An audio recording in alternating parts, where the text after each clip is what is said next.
నాకు ఫుల్ ప్యాంట్లు వేసుకోక ఇప్పటివరకు ఇంట్లో ఎప్పుడన్నా మా ఆయన చూసాడేమో అడగండి. ప్యాంట్లు ఎప్పుడన్నా మా ఆయన చూసాడా?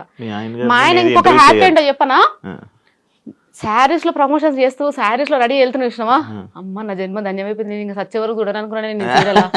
ఏదో ఇంట్లో ఫంక్షన్ అయితే మాత్రం వెళ్తాను సార్. అత్తయ్య వాళ్ళ సైడ్ ఫంక్షన్స్ ఏ ఫంక్షన్ అయినా కానీ పక్క శారీయే, ఎందుకంటే అది వీళ్ళ రెస్పెక్ట్ పోగొట్టదు, పక్క శారీ. మళ్ళీ మా ఇంట్లో ఇక్కడ సైడ్ అత్తే మా అమ్మ వాళ్ళ సైడ్ అయితే లేదు కాంప్రమైజ్. అందరికీ తెలుసు కదా సార్, చిన్న ఉన్నప్పుడు చూసారు కదా, అలాగే ఈమె మగ పిల్లల్లో పెరిగింది, ఈ పిల్లకి అలవాటు, సో అదే. కానీ అత్తే వాళ్ళకి తెలియదు కదా, కానీ అత్తే వాళ్ళందరికీ మాత్రం మోస్ట్లీ తెలుసు ఈ అమ్మాయి వెస్ట్రన్ లోనే ఎక్కువ ఉంటది అని. సో అట్లా. సో మా హస్బెండ్ మాత్రం చాలా హ్యాపీగా ఫీల్ అయ్యాడు. ఏమంటే ఇన్స్టాగ్రామ్ వచ్చిందో చీరలలో కనిపించినవి, నా జన్మ ధన్యం అయిపోయింది. నేను ఇందా నుంచి మిమ్మల్ని చూస్తుంటే నా కళ్ళు జిగ్ జిగ్ జిగ్ అని మెరుస్తున్నాయి అనమాట. మిమ్మల్నే కాదు, మిమ్మల్ని చూడడం అనే కాదు, మీ చేతికి ఒక రింగ్ ఉంది, నాకు మెరుస్తుంది. అది డైమండ్ అది? అవునండి, అవునండి, నిజం కళ్ళకు కొడుతుంది అది. నిజంగానా?